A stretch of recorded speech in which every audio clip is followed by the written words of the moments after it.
Walk the dogs to keep up courthouse 3-4 times every day. So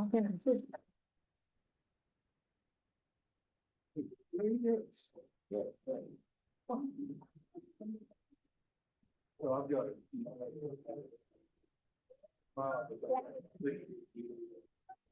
Hold on.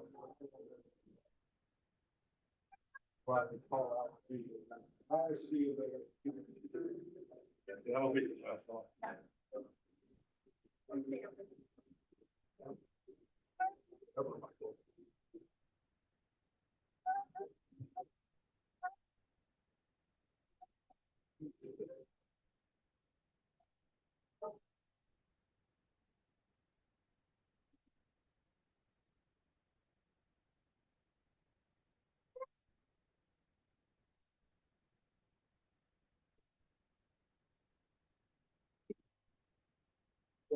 Yes.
Yes.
Yep. Good afternoon. Good afternoon. My name is Lee Peel. I'm gonna be filling in for Chairwoman Harris. I think we need to start this meeting with a roll call. Okay, are we ready?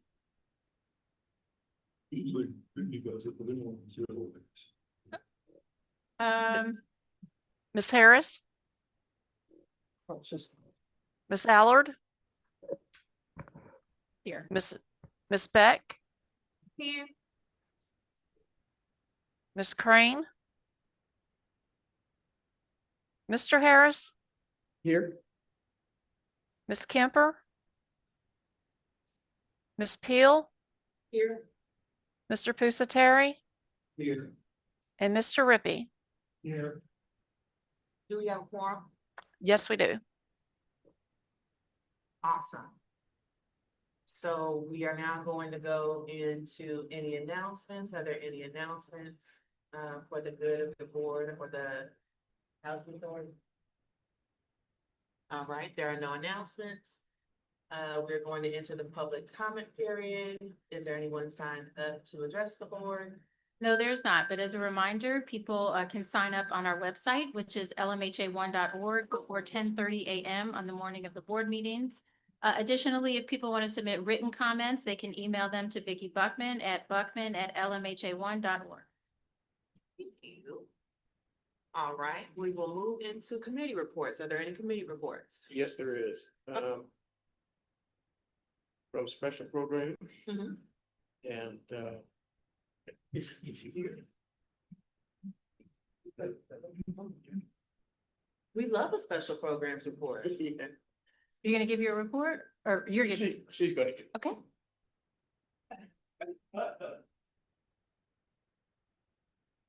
Oh.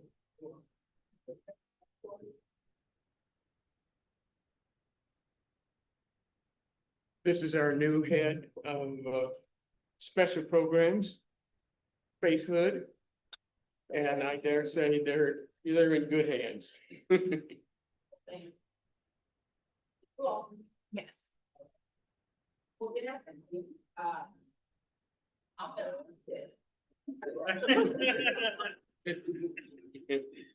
Well, Commissioner, here's that's together last year.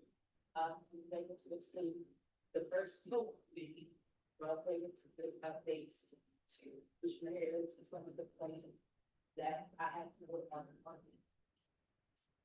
Then we got a special very important for all of us to do.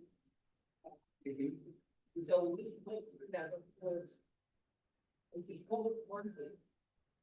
What they can do to think about reports. A lot of statistics, a lot of information. How do we humanize this? And so, with this more reports, one of the things I'll say that we really focused on as the department in the last year, which you really about some of the issue efforts. It's really transitioning our resource coordination services. More service and registry model. So we are in the beginning stage of conversation of really making a transition. Two of our main programs that we have in special issues and our loss of program. And those three to the years. I'm happy to report FSS grant, which is a new well, we need that funding. That's she's talking about 7 go to the special program.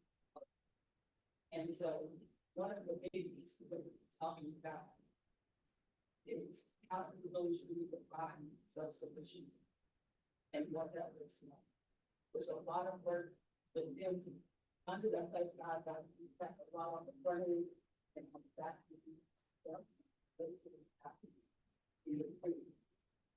One of the things that we incorporated is the first work, sharing the community works with indicators.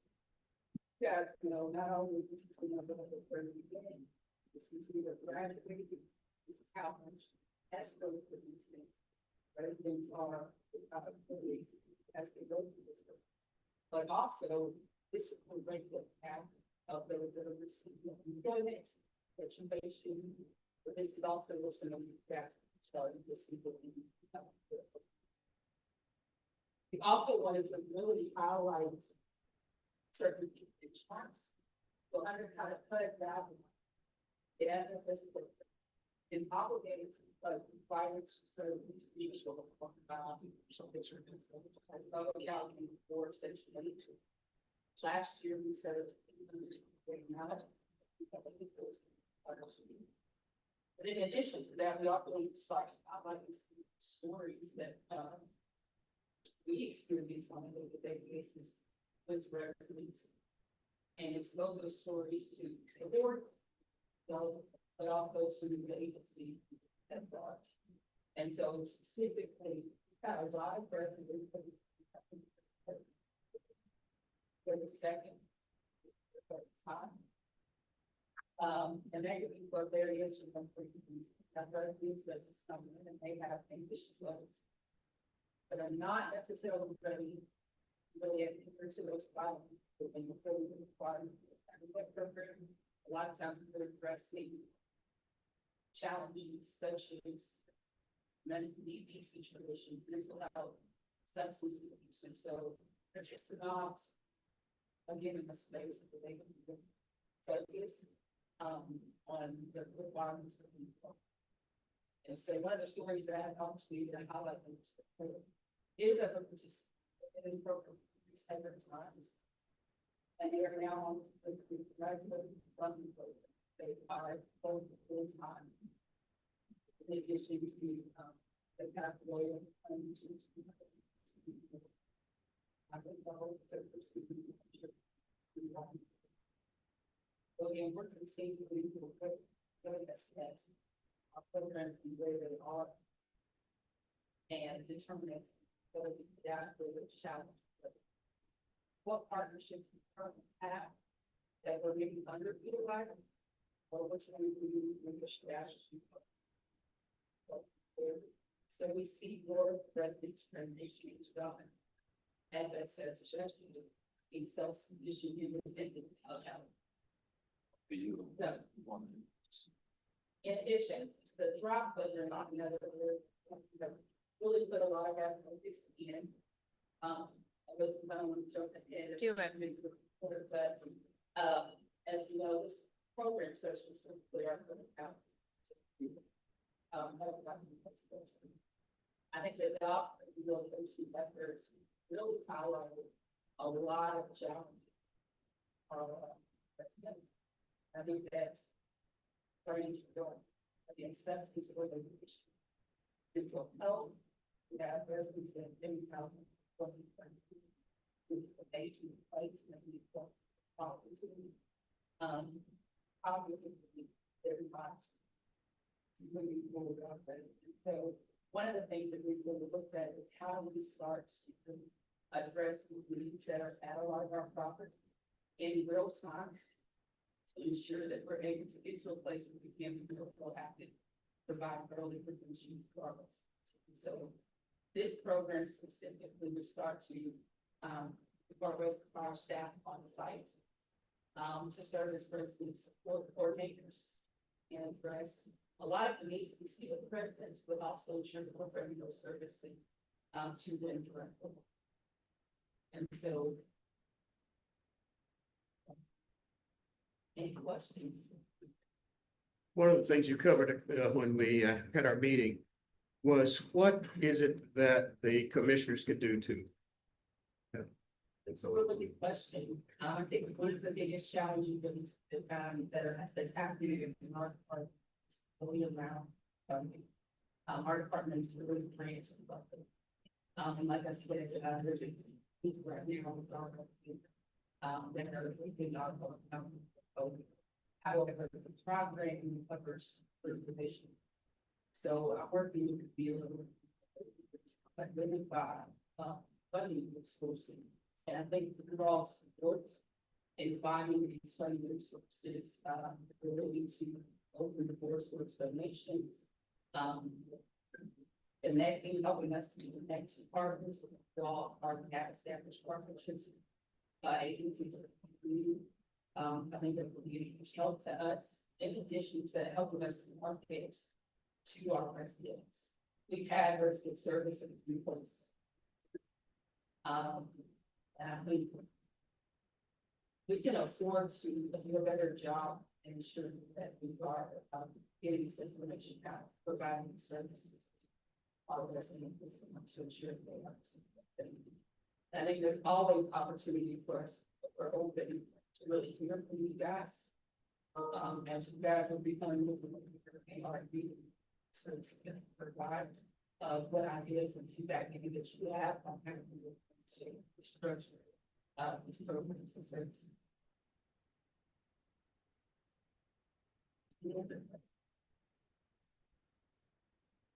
Thank you for your report. This is amazing. We love our special programs.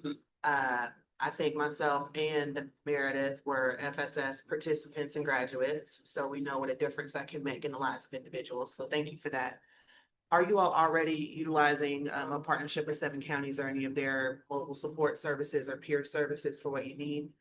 We have utilized 7 counties out of the our links.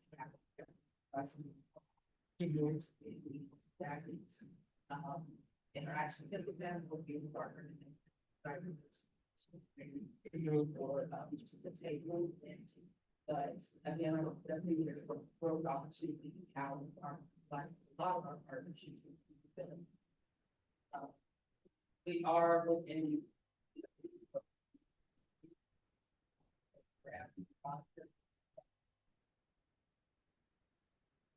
We've also tried a lot of bringing tax out.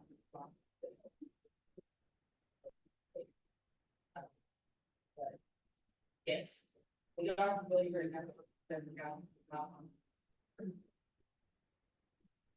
Is Malcolm still working with, the residents? How is that? Part of it is working, I think he's been in this role for about a year and a half, but Martin done an amazing job in stabilizing our resident councils. Just for example, we just had the Parkway Community Council elections. This is the first time in a year that probably doesn't have part of the board. So he is continuing to work with other resident council, walk alongside the Parkway. Yeah, connect them is also a lot of partnerships.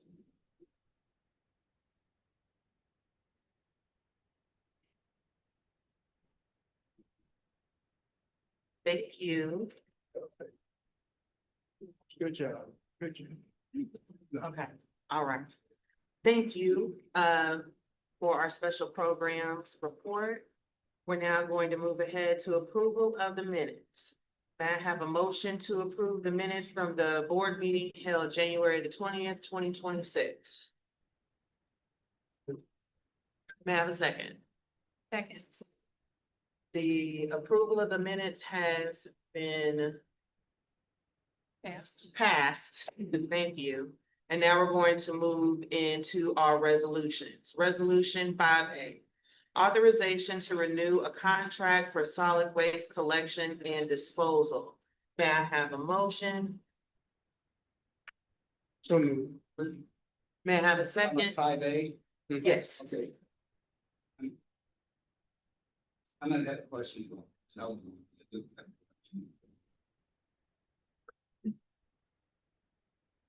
Did we get a second? I'm not, well, I'll make a motion to approve, but I want to. We're not, it was just to take it up. Right. Okay, thank you. Second. Okay. All right, the motion has been moved and seconded. It is now open for discussion.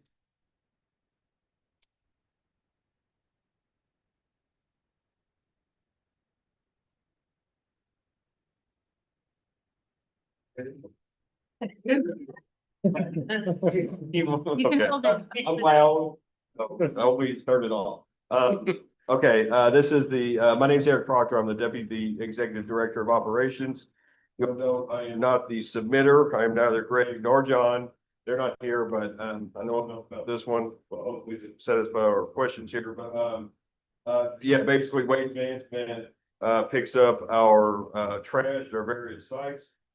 we said, the original RFP went out in 2022. So this will be the third, one-year option renewal. We kind of did some, in advance of this meeting and this renewal, some kind of napkin math and pulled down to $270,000. Our request, coming down 334, as you all know, Mayor, not produced any more trash. It doesn't need to be picked up. So that's, great news. Save us some money here. Also, Shepherd Square would have, being under new property management would contract with their own trash provider at the site level. So that's the reason for the 270. I'm happy to answer, any question. Who's Terry, if you want to start?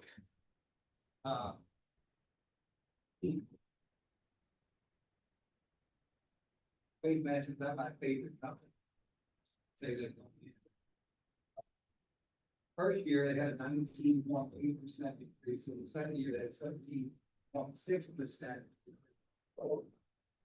That was happening before I was ever involved with this league, but that would have, I have been going crazy with my business. For those kind of increases, it's far outpaced the inflation number. If they're looked at closely, why did 185 get the job, ends up being 334 in year two, almost 100% from the bid that they issued. So, that's a very good question. My historical knowledge here that, without actually, mapping out what our unit counts or our number of dumpsters, to go from, we've had an ebb and flow of the number of dumpsters that need to be picked up over the period. Did they cover Liberty Green? Okay. Please. Not yet, they will, But that's not reflected here. Okay. So, over time, I'm not sure what the areas that played the factors were, but we have put more work on them, so to speak, and this year we're pulling some back. So the 270 would be, lower than the last two. But we base that on losing. You're pulling that number out of the sky. That The 270. it wasn't out of the sky, it was, it was, we're losing X number of units at Shepherd Square. Now, if we had more time, I would have went and counted the dumpsters there, because that's a very big spread outside. Gospel Manor has way more units, but not as many dumpsters because of the way that it's laid out. So it's based more on attrition of units of which they'll be collecting trash than the actual number of dumpsters itself. But we're pretty confident in the 270 number, and not to mention waste management. If they have to work with us, on this to get to this number. So if we say we're going to pay $270,000, they can't bill us more than that. That will be written into the contract. So, but in terms of waste management in general, way back to this original RFP process of which what we're doing, you'll see anytime payment way higher, and just historically, having spoken to Greg, who's been here a long time. I hear you're not a fan of waste management. We waste management is performed, this is anecdotal, but from someone with experience, better than anyone we've had in the past. Okay, so just so I understand that, so if, on something like this, where you're trying to get a price, you get two bids, and they are dramatically apart from each other. 457, that's way too high. 185, is that too low? You don't know, because would you ever pick up the phone and call Roadkey or Republic Services or another company that's in that arena, say, in that field, and say, I know you haven't bid, but we'd really like you to bid this, and see, because Waste management really wasn't that low. Not at 185 low, they billed you $334,000 last year. And so that, the first question is, do you ever pick up the phone and ask somebody to bid it, who has now? Number two would be, do you ever sit down with them and say, hey, guys, you bid this at 185, and now you're charging us 334, what happened, how did you get this high? What did you leave out? Or what, did we build for more buildings, let it know about them picking up trash? What year did we take over Shepherd Square?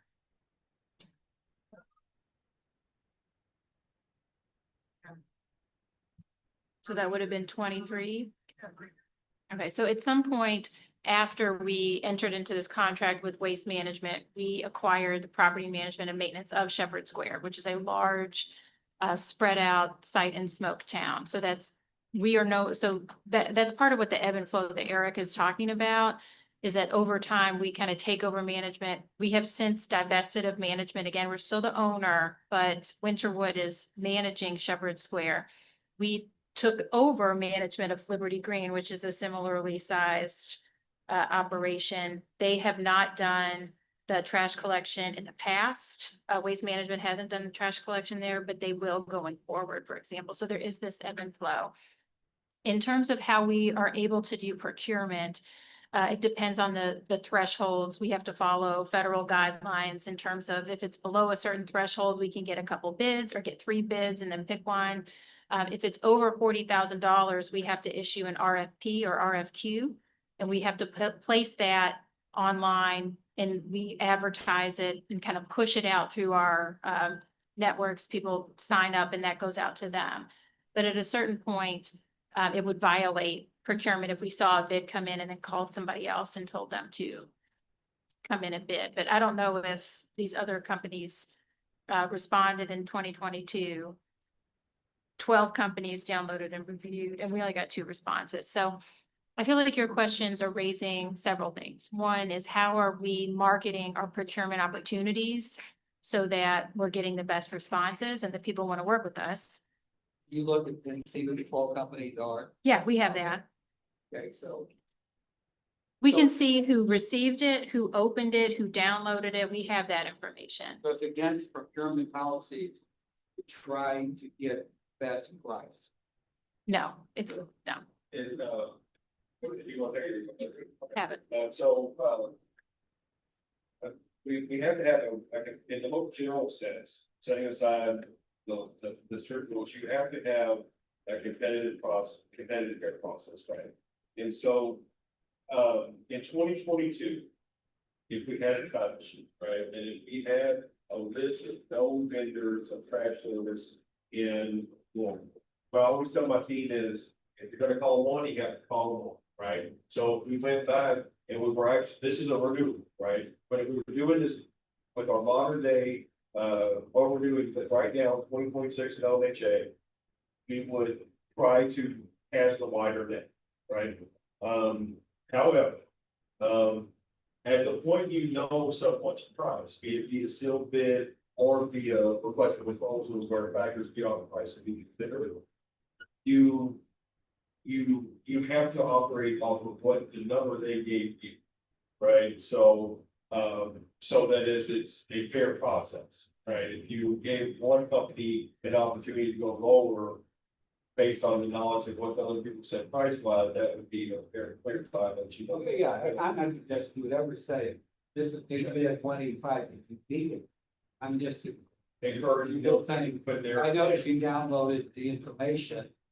We're hopeful that you're going to submit a bid. The more bid you get, the more you can be assured that you're acting in the best interest of the money that you have available.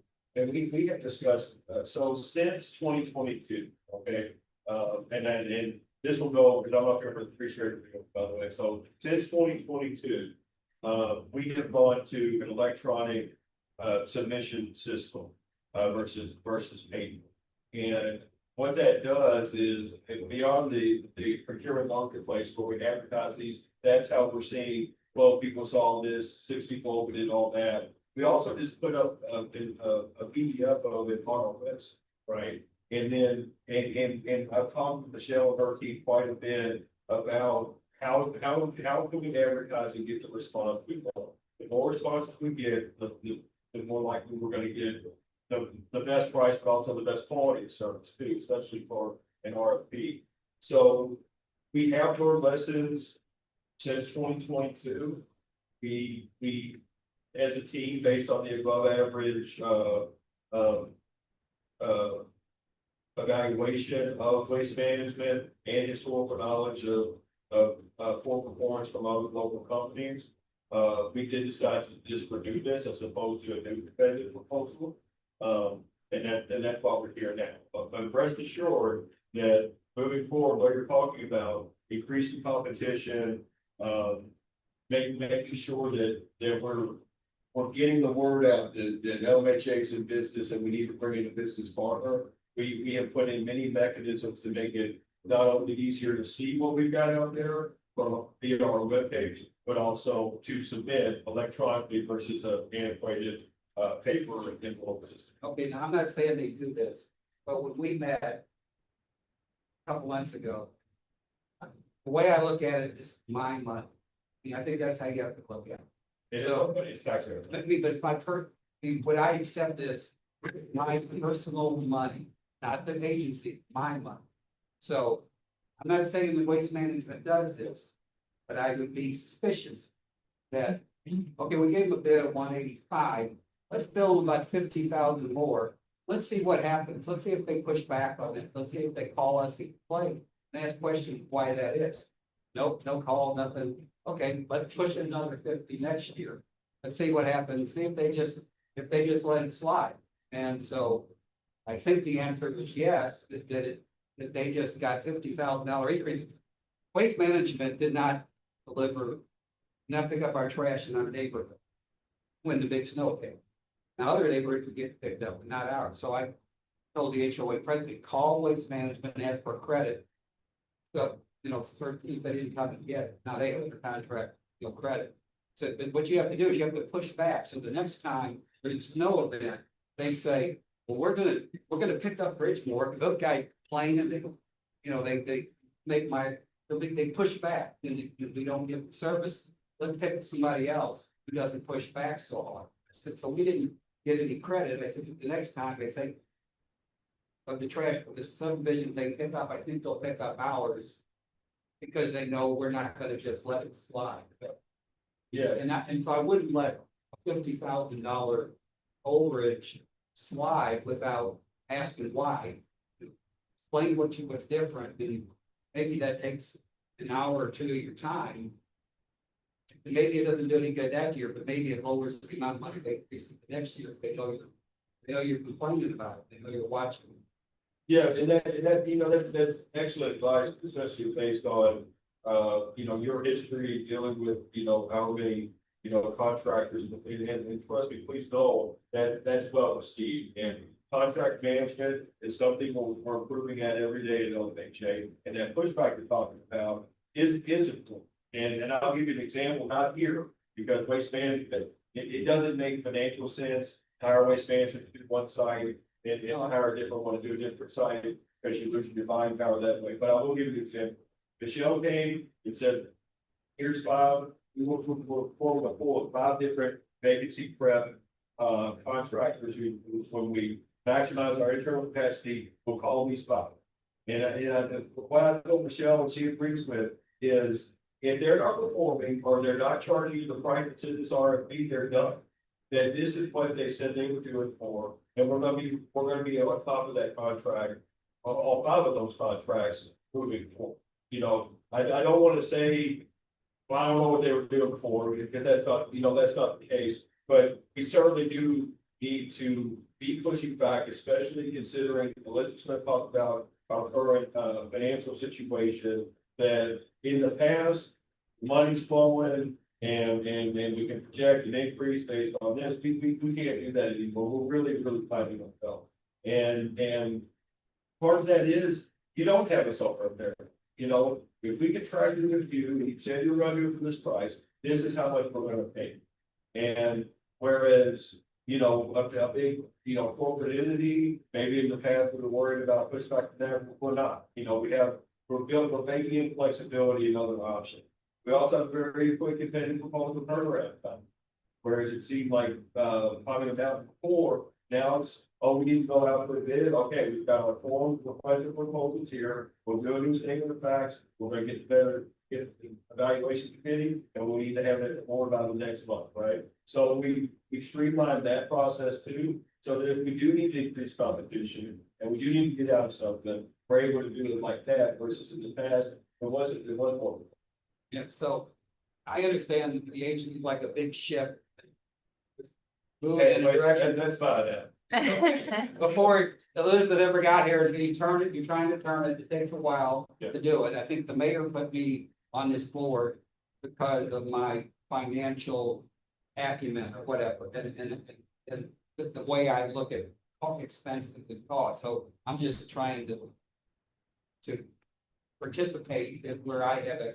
No, we appreciate it. And Eric said it was well received. I want to echo that. So you're pulling out a lot of big themes that we know we need to work on, and this is kind of lighting a fire under us to work harder and faster. One is budgeting and being very clear about what's coming in, what money we have to spend, how can we cut here, there, and everywhere, not everywhere, but how do we cut our costs? The second is that contract management, making sure that we're staying on top of how much we're spending and how they're performing and pushing back. So you're going to hear today a proposal to go with a company because we didn't like the company we selected before. So we're doing that for the first time. If we start working with somebody, even if we sign a contract, we always have in our contracts a provision that says we can move on from you if you're not performing. We're starting to do that now. We have a new planner at Park Hill. We weren't satisfied with the performance of the first one. And instead of doing what we probably would have done in the old days, which is say, well, it's just a year. We already signed a contract. Let's just get through with it, see what happens. We're moving on from people who aren't performing. But I don't know that we do that enough and all the time, but that is, that's the, yeah. I felt like, okay, you know, I come down here. A long trek for me, I just want to feel like. Yeah. You know, that I'm some of the net plus. Yeah. Yeah. Absolutely. And I actually have to ask you some more questions after the meeting today. We need some more. Yes, absolutely. And thank you. I will say from the group, and this back to your question, just 1 second. What is not before you, and I'll be up here for a minute because I got 3 of these. The first one is a flooring contract. We spent, I want to say, approximately $500,000 or $600,000 on outside flooring. We're bringing flooring in-house. We just had tens of thousands of dollars to DCT. I forget that, BCT in our central warehouse, building out a team. We estimate that's going to save us multiple hundreds of thousands of dollars. So, Mr. Terry, your crunching of the numbers, if I recall correctly, we discussed in our meeting with Mike as well, that it all adds up. When you cut here, and you cut here, and you cut here, those numbers add up. And then it creates a system of cost reduction and cost savings, which is imperative for us. So please know, I'll let it go, Elizabeth. It's very valuable, and I'm sure we'll have a bunch of that. Not related, just one year this time.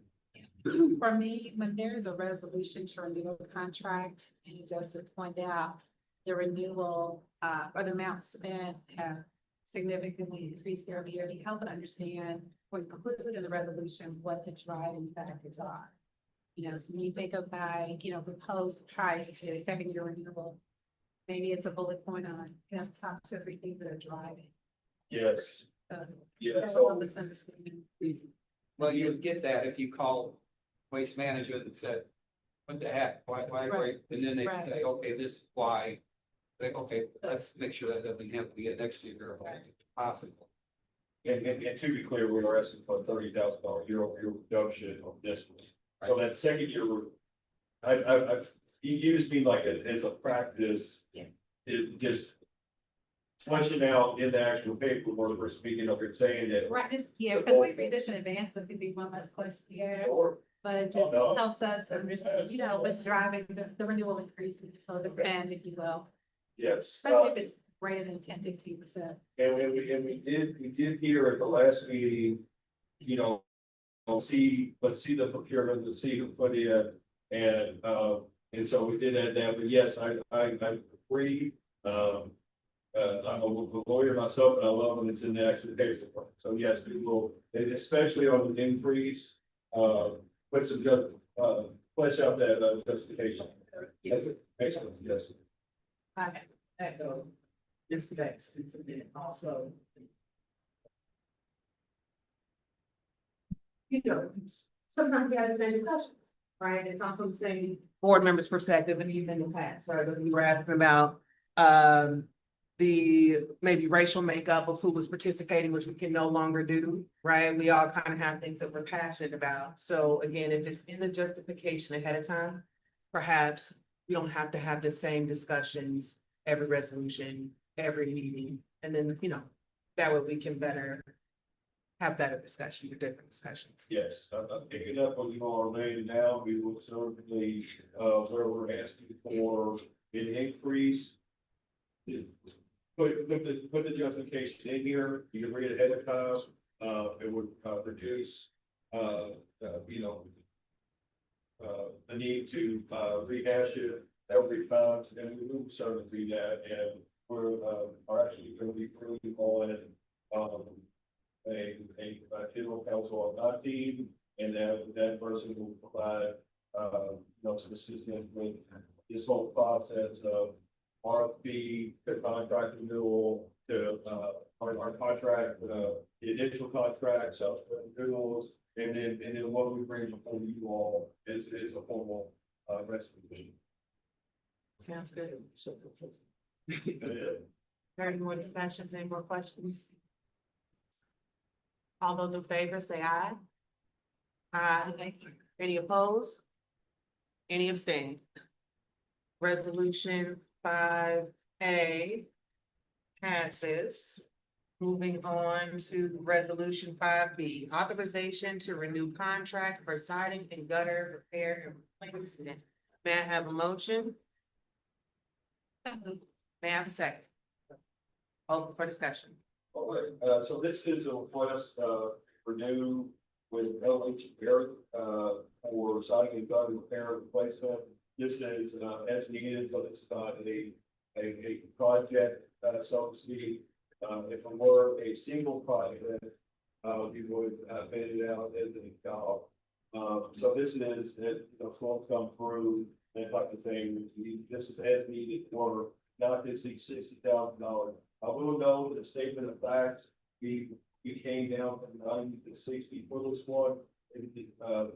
Statement of facts since 90, on the CDR back as before, that $60,000 not exceeded in the alternatives. I'll just, I know that for you all, when I don't want to consider 90, they don't want to come and ask for less, so we shot down to 60. However, that did not get qualified to statement of facts, and it slipped through 1, 2, 3 will be received next week. So it's $60,000, and happy to answer any questions you all may have related to this contract. So basically 63 they charged 59 last year. Yes. So what happens if they get over the 60? So when we enter our contracts, who knows if they do. We're not gonna, you all haven't authorized us to speak on it. We would Sure. come back to you and explain why it's going over. will come back on, we said number creeping up 30, 40, it's only been a couple months. We'll come back to more than that. With justification as to why this is all that. Yes. We're good. Right, any more questions, any more discussion? All those in favor say aye. Aye. Any opposed? Any abstain?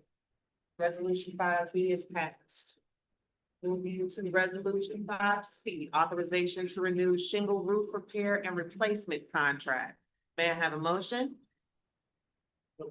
May I have a second? Second. Open for discussion. This is for, an ad hoc, roof job repair or replacement, again, typically related to, severe weather. This is not full roofs, then obviously that would cost way more than what we're at here, which is not to exceed of $120,000. Last year we spent, what is that? 190. Oh, yes, 190. So, this will be in line with last year. Obviously, costs go, material costs go up, that type of thing, but we have, again, this is not we would bid out a single project, unlike the grass that we just talked about. When we would have a big project, we bid that out individually, we wouldn't just give that to this company. This is more as needed, roof repair replacement. Now, bad thing, this is TV on TV, right? So. I like area probably like point, making sure they watch the meetings. See if that would work. Yeah, so. The internet. It's on- Okay, yeah. I mean, I'm told by contract that they watch it. Yes, yeah, okay, yeah. LMHA is, if you all purchase $120,000 over the next month, that's the game. That's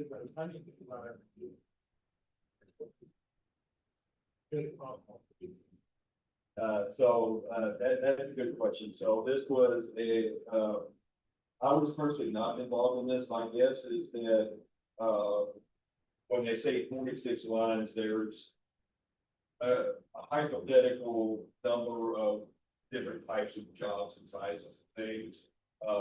And only experience getting about all the goals. I can say that if we were to rebid this out and I mean, honestly, you know, kind of stepping in here, I would be more than happy to go back and look at what this is. If you're uncomfortable, you can take it the next month, about what this was. So see, finals would be like, what's the rate teach stories, the flat roof, a different kitchen on the roof, the table sheet, all that type. The 46 line item, now I don't know all 46 questions, but that would have been in that RFP. They're given a criteria, like there's 46 items. Give it a share price on this one. 46. Correct. Yes, and we and again, next year, LMHA works out, we prove this one, we want to do it again, we will flush out even further. Then let's put those 46 things on. To be honest, the constraints of the timing of the monthly meeting, with everything else. I don't think it's not. Okay, it's not. Yes. The numbers are really small, it's just. Yeah. Yeah, we want to work with our. Yeah. No, I know what you said, we want apples to apples, right, over in solid everything. And, that's really fine to move forward. If we don't feel like we're getting that, we will modify it. 46 is my thought, but I don't know what else about we can admit. So, maybe all 46 different types of things to be used in the fair, figure out more. So we were just sidebar.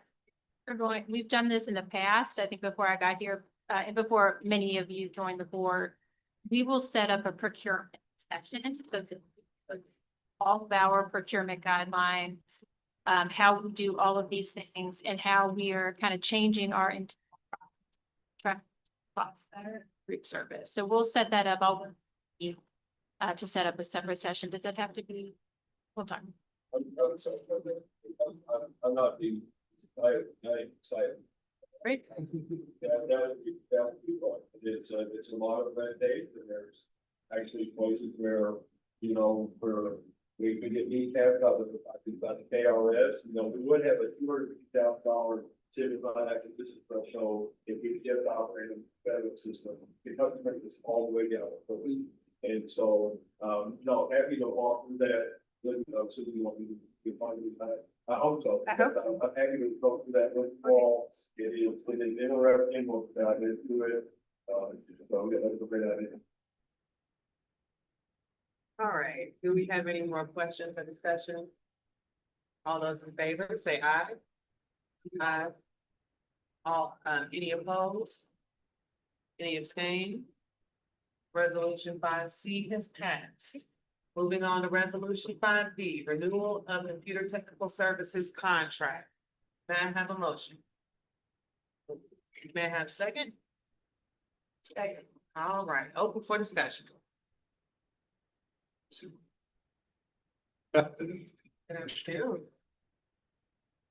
I'm Edward Musaisi, the Director of Information Technology. This is the. Yeah.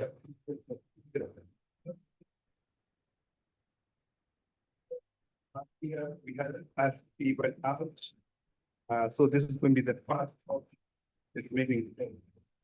To give you a little bit background about this resolution, LMHA has a hybrid environment. The 28 servers serves all the LMHA sites. And of these 12, we have 10 remote sites that we support. These 28 servers, they are in an extensive LMHA network, which has 500 devices, which include 350 workstations, laptops. All three the network, we have 18 firewalls distributed across all networks. In all those areas that we, or in all our sites, 28 network switches that needs consistent maintenance. Why are we requesting for this contract? Because when you have a contract with the vendor gives us a high priority when things go down. For example, if we have a very high technical issue and we need assistance, so the vendor will be quick to respond and assist us as necessary. Also, when you have a contract, it reduces the cost. Because without a contract, the vendors normally charge a high price for them to do anything or to support you in any way. It also helps us with making sure that our systems, network, and everything by consistent upgrades that we need to maintain our systems. We are renewing this because Matrix, our staff have worked with Matrix. We did a staff evaluation to evaluate the company and feel how they've been doing. And we got above average. So we are requesting a budget of up to 80,000 contract. Last year, the contract had a previous expiring contract. We are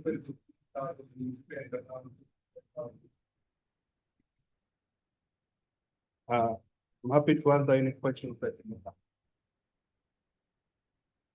have. Okay, your session, I'd be interested, based on your update around security needed support.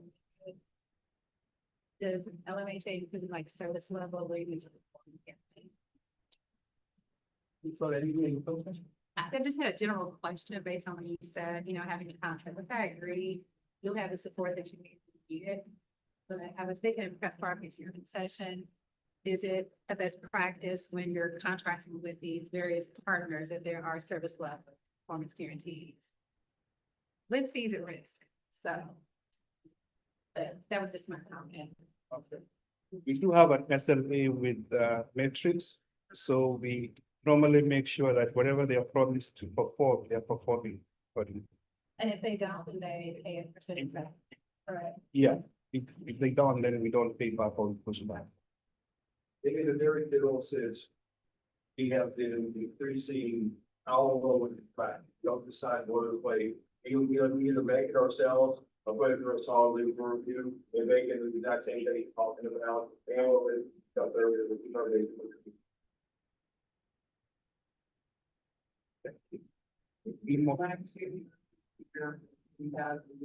Yes.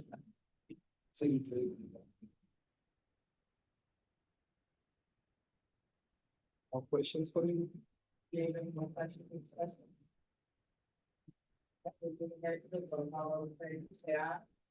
Aye. Any opposed? Abstain. Resolution 5 passes. Moving to resolution 5, approval of selection of a co-developer for Avenue Plaza substantial rehabilitation. And have a motion? And a second. Open for discussion. Good afternoon, in the shop Director of Strategic Initiatives. Before I finish of this resolution, which is to seek your selection of a co-developer partner for Avenue Plaza. We had, just going to take everybody back to selection process for the legacy side, so this is what we're doing today. So this resolution is to approve the selection of LMHA to enter into negotiations for an MOU. And then we will come back to this board with those terms that will be included in the MOU. So this resolution may seem pretty light to you. I'm going to verbally kind of go through some of the highlights of MDG's proposal. But we will be coming back with a more robust resolution that outlines all of the terms that we've negotiated with the partner prior to entering into any agreement with them. This is the second request for qualifications for Avenue Plaza. We did issue this for a co-developer partner on November 4th. Through our housing agency marketplace procurement process, we contacted nearly 2,000 firms who were either developers or associated with that network. We received 67 viewings of the RFQ. 9 firms participated in the building tour and Q&A session, which was held on November 12th. And we received 6 responses to the solicitation. And we view this as a very successful response rate for this. All respondents were reviewed by a team of LMHA on a number of criteria, including qualifications and capacity, projects experience, financing experience, development of French business,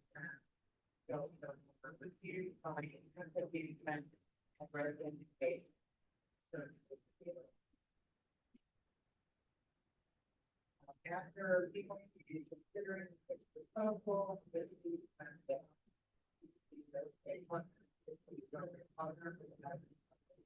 development project. A little bit about their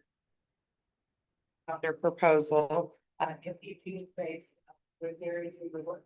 They have extensive experience with NYCHA. They have extensive experience with tenant in place. Rehabs.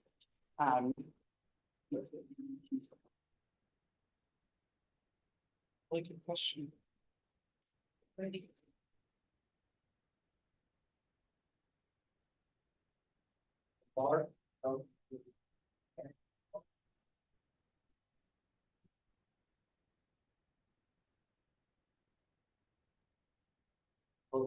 It's mdgny.com is the mdgny.com is the website.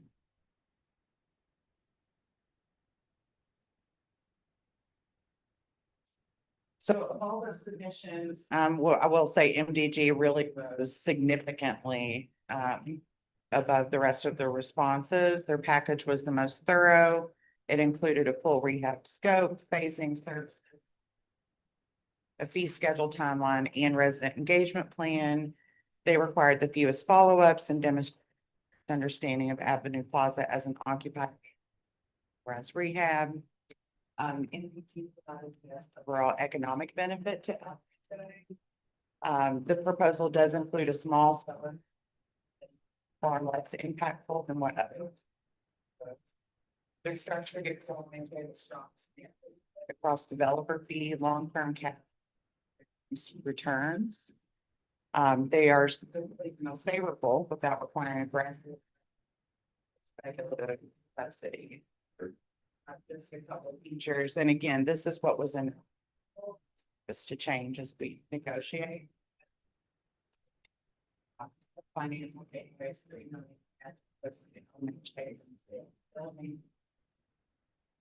proposed grounds are here the 2% escalated year. Developer fee to LMHA, up to if MDG, there will be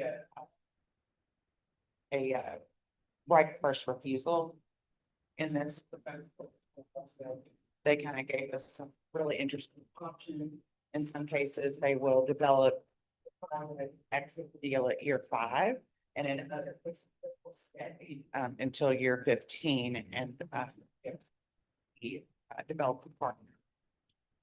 If they exited in year 5, developer fee to LMHA would be 2.08 million. In addition to capturing 100% of any remaining deferred developer fee, it'd be slightly less of stay through year 15. All deferred developer fees should be captured. They do bring in events highlights the motivation, placements, and accessibility upgrades. They demonstrate a proven approach to aging in place design, life safety improvements, and risk management in occupied buildings.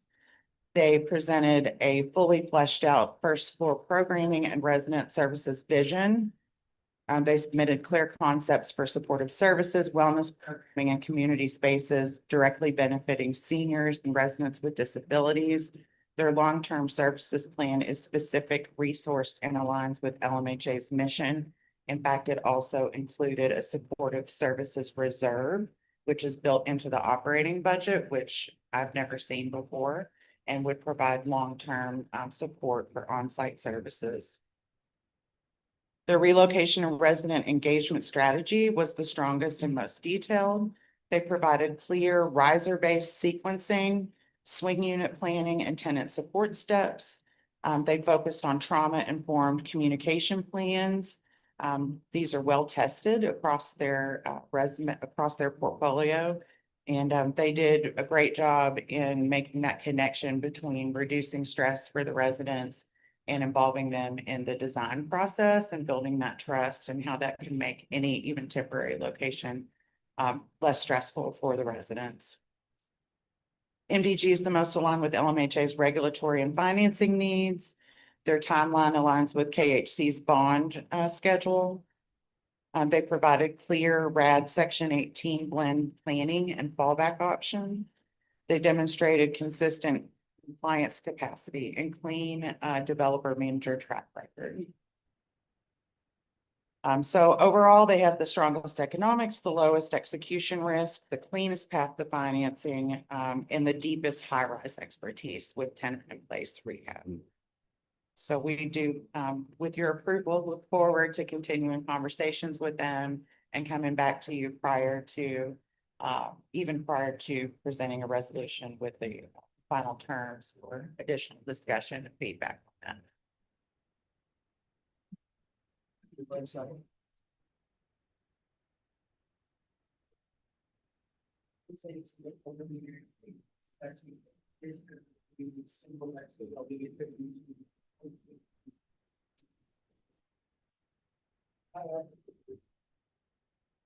I would not say it would be similar specifics. I think it would be more similar to the MOU we entered into or personally and Foster. We developed.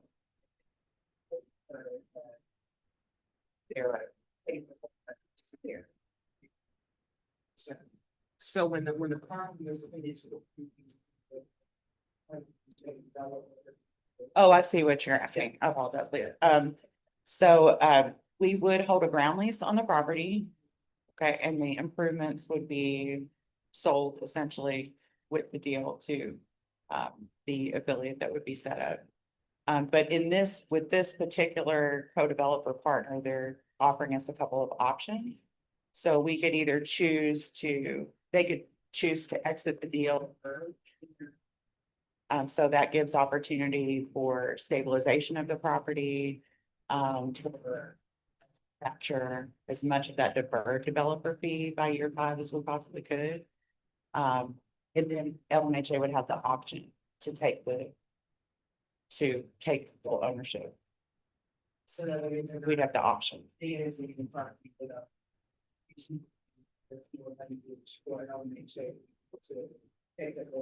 Yes.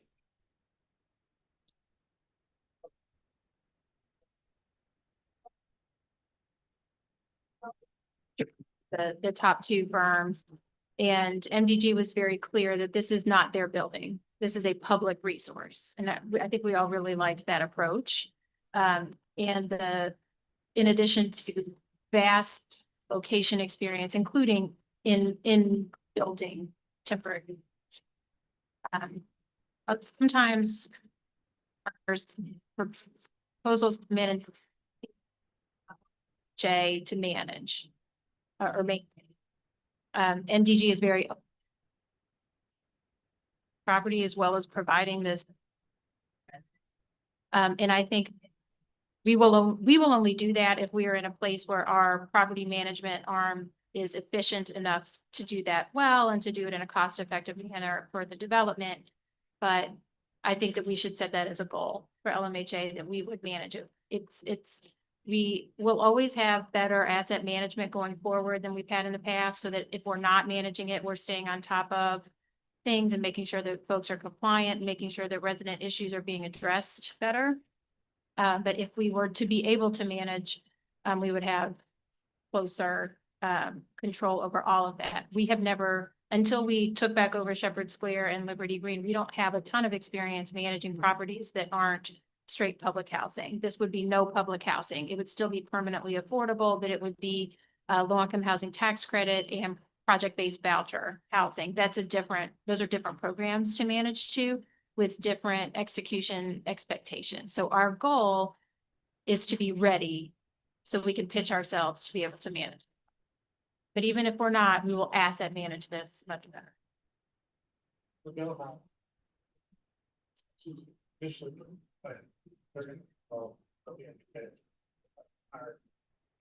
They're going to hire a management company. It could be LMHA. Yes. Yeah.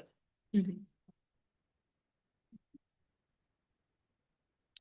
Well, depending on who you ask, if you're asking me in this room, I think that we need to set that as a goal, be prepared to do that, to be prepared to be competitive. Yes, which means that we don't have a super long. I like crazy goals and clear timelines that we have to execute on. But we would need to be prepared to do that in a year or a year and a half. So, we need to be more efficient. We need to be trained in how to manage these kinds of properties. And I think we should try to get there. But if we can't, we will be involved in selecting the property management company and then oversight the policy for that, which we would take very seriously.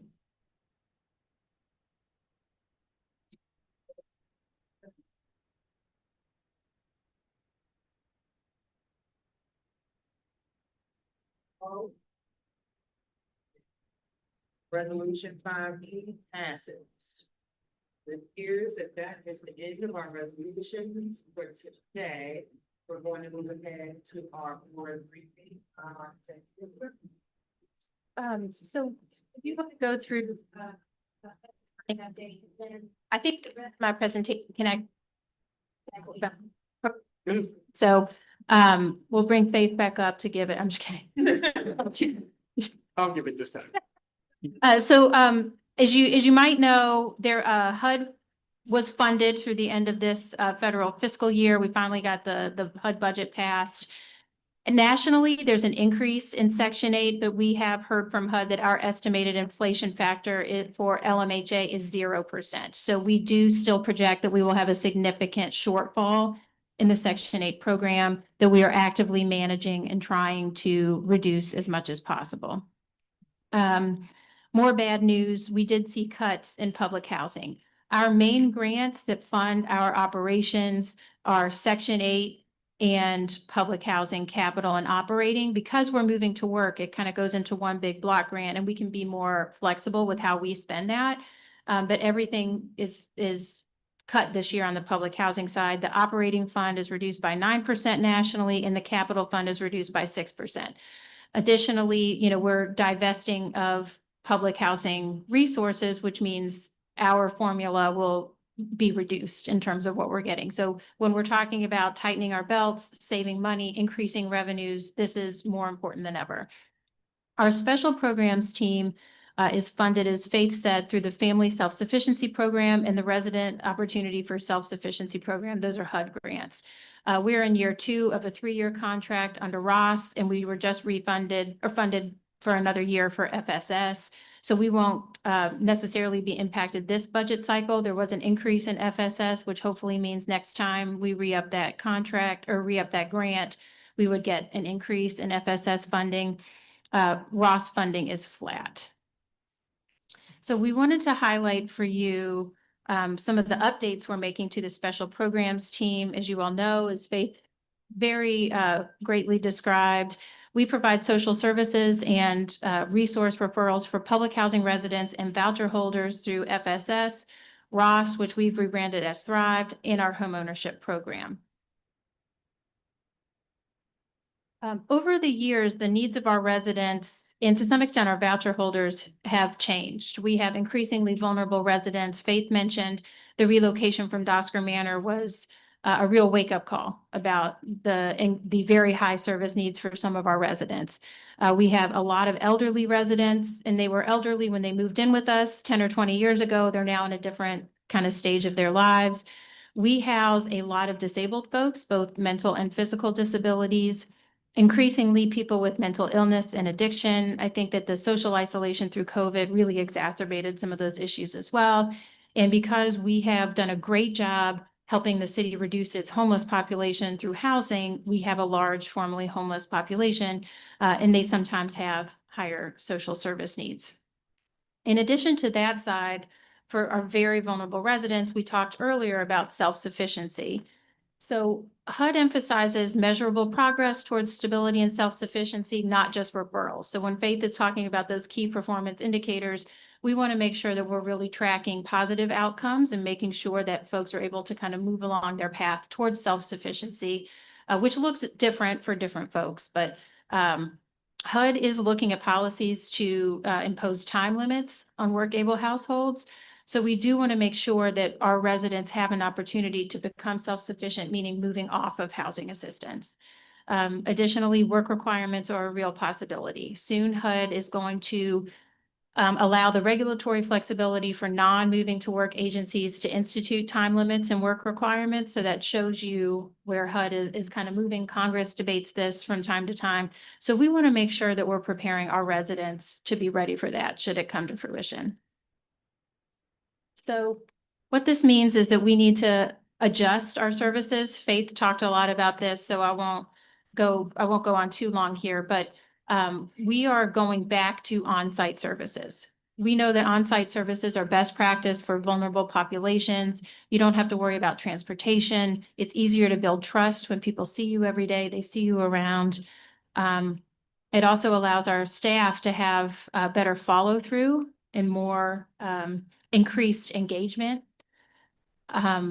We hope to identify earlier warning signs for resident needs and help bring in the services that they need. So starting, I think, March 31st, Avenue Plaza, St. Catherine Court, Lords Hall, Parkway Place, Wilsey Plaza, and H. Temple Spears will have on-site service presence from LMHA. Yes. Those are folks that we have now. And I'll show an org chart here in a couple slides. We hired some housing navigation support for relocation efforts and a relocation specialist. Those folks have proven to be exceptional at engaging residents, connecting them to services, so they will also move on site, in addition to the other folks that we have had working in the Mabel Wiggins Center. So how our services are funded, we've talked about this, it's Ross and FSS. What's happened over the years are that our staffing costs have increased increased, but our grant amounts have not. So we have a gap right now in between what we're funded and what we're spending. In the past, we've plugged that gap with a surplus from Section 8. We're now in shortfalls for Section 8. So it's crucial that we get things together across the board. So what we're doing, we have a new structure here. On the FSS side, we'll have 5 FSS coordinators. Those positions are being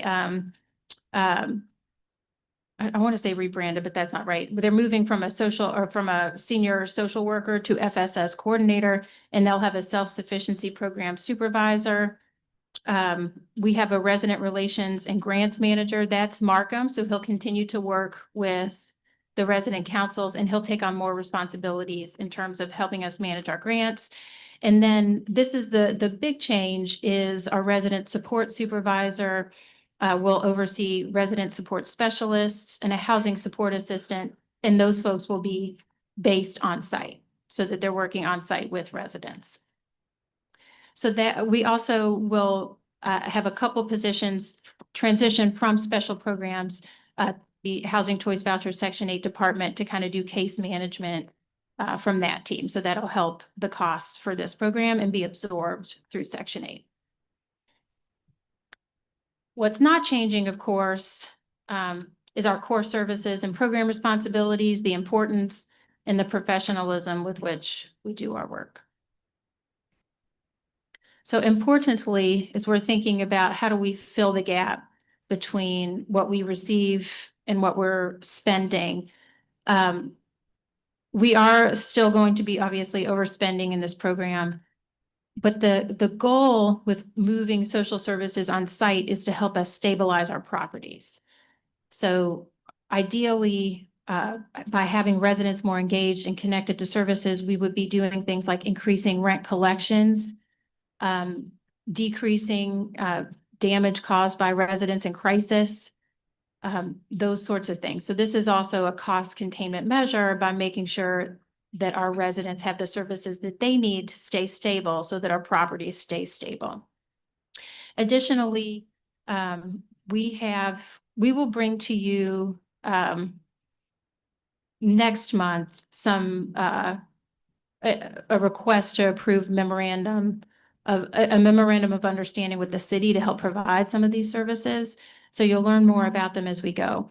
But we are working with the city in Wellspring to bring what's called a FACT team, which is a forensic assertive community treatment program. That's going to be a pilot at Avenue Plaza. So the goal is to bring psychiatric level services and more intense mental health services to Avenue Plaza, which is a site where we have several folks dealing with those issues. We applied for a grant to help cover our costs of that through United Healthcare in a group called Housing Is that's based in Washington, D.C. We should hear back about that soon. Another partnership that we're working on and helping to move forward is called the Home for Good initiative. That's Louisville Metro government's commitment to what's called permanent supportive housing, which provides intense on-site case management services with permanently affordable housing, which we provide.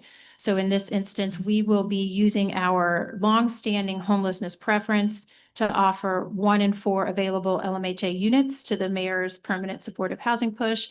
We will have an MOU for services for service providers to provide intense housing-based case management services on our site. So this would be not necessarily bringing funding for our staff, but it will be bringing additional services to our residents through the city at no cost to us. We have applied for a Ross Rapid Response Grant. We got this notice of funding availability. There's a pot of funds at HUD that they're issuing or granting on a rolling basis. We've applied for a $250,000 grant to help bring more services to Parkway Place. We believe that site qualifies based on the level of gun violence in that community. So we're very hopeful. Please keep your fingers crossed that we get that. And then we are partnering with the Mayor's Office of Violence Prevention to bring a program called Together We Thrive to Parkway Place as well. So not only are we bringing our own staff on site, but we're really drawing on all the partners we possibly can to bring more resources to our residents. So I think that's all we have for you. I wanted to give you all that update, that we are restructuring that team to focus more on intense self-sufficiency support so that people can move on from housing if they're able, and also to bring more intense social service supports to our public housing sites. Do you guys have any questions?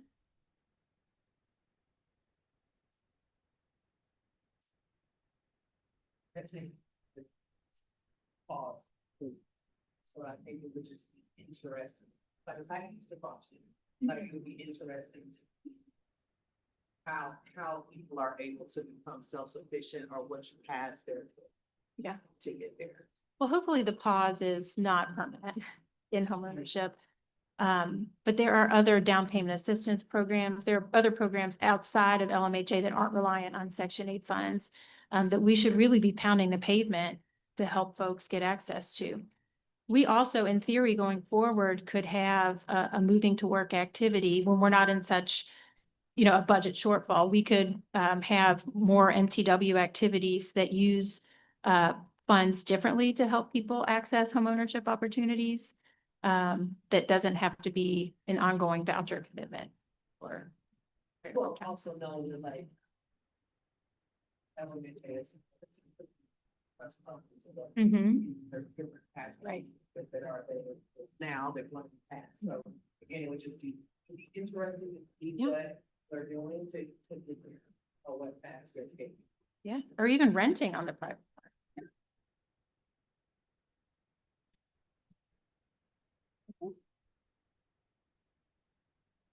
Any other questions, comments, concerns? We're trying to increase services and make things better for folks while better containing our costs. Any new frontiers on the collections? No. Done. The question was any like progress on collecting rents from residents, and not really. But You like it. so we have, we've told you all, we've told elected officials, we've told residents, advocacy partners since I've been here, that we were going to have to collect rents. We've offered tenant repayment agreements. We've had repayment clinics. We've brought in partners. We took all the grant funds from VOA in a matter of weeks in terms of like trying to help our residents get caught up on their rent. So we have, I think, done every single thing that we possibly can. But as Camille said, we sent a lot of letters to people who have failed in their repayment agreements. So they entered a repayment agreement in the last couple of years and then did not keep up with that. So we sent over 100 letters to folks saying we were filing them for eviction for non-payment of rent. I think that is starting to kind of send shockwaves. People are starting to realize we're serious. You can't live here if you're not paying your rent. It is public housing, so if you lose your job, come see us and we'll adjust your rent. We'll do all of that, but just not paying your rent is not acceptable. It's not fair to our residents who are paying their rent. We are now missing $6 million in uncollected tenant rents. That's very serious money that we can be using to repair our properties. So it has a real impact on your neighbors when you don't pay your rent to LMHA. So I don't know what else to do other than just evict people until folks kind of change their behavior and start paying their rent. There's nothing that can be done when they're coming in, when they're, being considered for it. Is there anything? Yeah, well, you mean to make sure they know when they come in, they have to pay their rent? I think that they have to see that we enforce our lease, and that includes collecting rents. If you come into a property and you hear everybody say, oh, you don't have to pay your rent, then you're not going to pay your rent. You're going to make the rational choice to pay your bills that are going to be collected. So I think we have to change the culture on our properties for the people who aren't paying rent on behalf of those who are.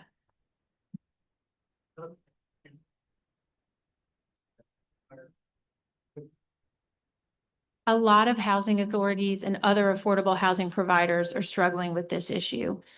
We did pause our non-payment evictions a lot longer than other places have, but places that had a similar duration of of pausing evictions have a similar arrear. So if you look at like the New York City Housing Authorities, their arrears are very similar to ours when you adjust for the size of the portfolio. And they also had a very long eviction moratorium. So, I mean, and no one has any good answers. So you might remember that we submitted a proposal to HUD. We asked them to use our MTW flexibility to create a pilot program where if residents entered into a repayment agreement and paid their rent plus their repayment agreement amount for 6 months, we would forgive 50% of their back rent. And HUD came back and said, we can't do this because it's not a regulatory flexibility. It's a statutory responsibility for housing authorities to collect rent. So I don't know what else to do. Okay. Well, thank you. Well, thank you. For our board briefing, are we in need of executive session today? No. No, okay, well, then we will not go into the executive session. Brings us to closing the meeting. May I have a motion? Yes. Thank you. All right, all those in favor, say aye. Opposed? Yes, thank you. All right, it's meeting. Thank you all. Yeah. Good job. Thank you.